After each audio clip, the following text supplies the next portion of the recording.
Hello friends, welcome back to my YouTube channel. Some have been asking for an explanation on this topic. Why United States of America use 60 Hz frequency, and United Kingdom uses 50 Hz frequency. The USA uses a frequency of 60 Hz for its electrical power supply, while the UK and much of Europe use a frequency of 50 Hz. Today, we're going to explore the answer to this question. Please, if you're new to my YouTube channel, support the channel by liking and subscribing to the channel. Hit the subscription button to get notified whenever I post important tutorial like this. Today, we're going to explore the answer to this question. Now, stay tuned.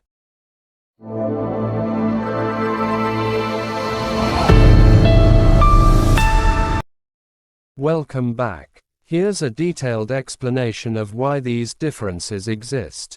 The answer based on three factors: the historical context, technical considerations, and global standards and trade.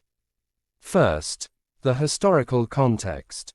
1. The early electrical systems. During the early days of electrical development, regions and countries adopted unique standards based on the technology and resources available to them. During the late 19th century, a fierce competition known as the War of Currents took place between Thomas Edison's direct current and Nikola Tesla and George Westinghouse's alternating current. Although at the end, alternating current emerged victorious, the decision on the frequency standard remained unsettled. However, as alternating current systems became more prominent due to Nikola Tesla and George Westinghouse, the USA changed to alternate current at 60 Hz. 2. Development of generators and motors. The frequency of 60 Hz became common in the United States due to the design of generators and electric motors that operated efficiently at this frequency. The adoption was further solidified by the establishment of standards by major manufacturers and utility companies. The UK, on the other hand, adopted a frequency of 50 Hz based on a different set of technological influences and the standards that emerged in Europe. This frequency was favored by German engineer Werner von Siemens, who designed generators that operated at this frequency. Other European manufacturers were influential in setting this frequency as the norm. The 50 Hz standard eventually became the norm in these regions. Second, the technical considerations.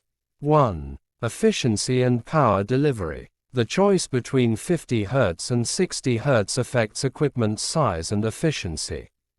Machines like motors and transformers are often smaller and more efficient at higher frequencies. The 60 Hz standard in the USA enabled more compact and efficient generator and transformer designs. 2. Transmission and load considerations. The frequency of electrical power transmission affects its efficiency over long distances.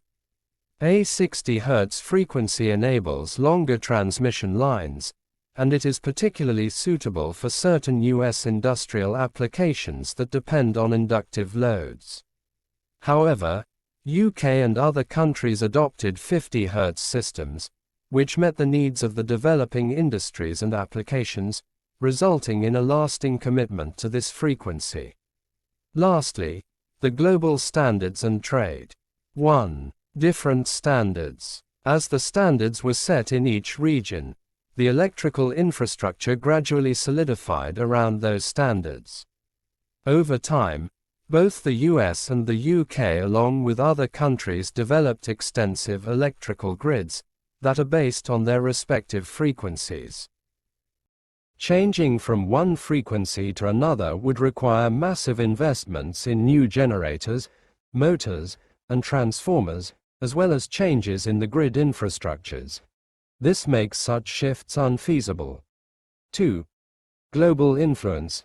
The 60 Hz frequency dominates North America and parts of South America, whereas 50 Hz is standard in Europe, Asia, Africa, and Australia. This frequency split stems from regional historical developments and investment paths in electrical technology, shaping lasting standards. In conclusion, the US and UK's frequency difference stems from early decisions in electricity development, shaped by technology and industry pioneers. Established infrastructure and economic factors have solidified these standards, making a frequency change unfeasible.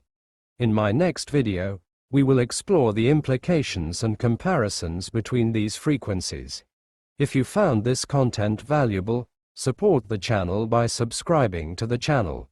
Your support helps us create more videos. Thanks for taking the time to watch. Bye for now.